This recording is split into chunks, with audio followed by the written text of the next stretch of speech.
1957, a photograph called "The Kiss That Cost Lives" went around the world. The photo shows actress Linda Christian kissing the aristocrat and sportsman Alfonso de Portago, sitting behind the wheel of a race car and heading for the final stage of the 1957 race. In 1944, Linda Christian made her Hollywood debut, starring in the MGM Studios film Louis B. Mayer. But Linda was not destined to become a legend of world cinema. Of her screen successes are the film Tarzan and the Mermaids, released in 1948, and the role of James Bond's Girl Agent 007, in the very first film adaptation of Casino Royale in 1957, which was not included in the official Bond.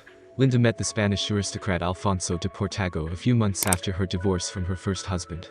The full name of the hereditary nobleman was Alfonso Antonio Vicente Eduardo Angel Blas Francisco de Borja Cabiza de Vaca y Leighton, 11th Marquis of Portago, 13th Count de la Majorata, Grand de Spain.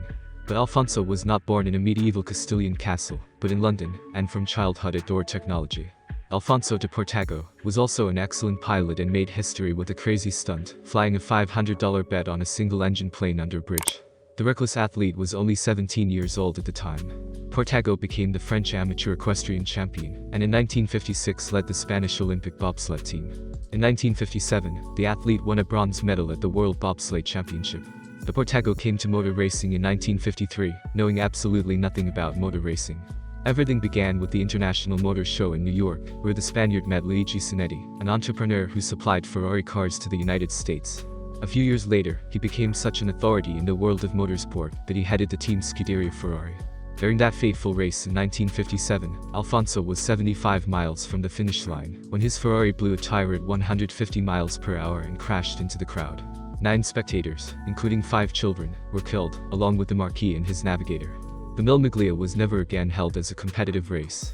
This horrific accident ended one of the most iconic races in motorsports. The photo of Linda and Alfonso kissing became famous in Italy, and was popularly known as Il Bacio della Morte. Life magazine made the photo famous after it was published in its May 1957 issue under the caption "In later interviews, Linda Christian recalled the moment almost as a premonition. I had a strange feeling about that kiss. It was cold, and it made me look for the first time at Nelson, the second navigator sitting behind him. He looked like a mummy, gray, ashy, as if hypnotized. He had the eyes of a man who had suffered a severe shock."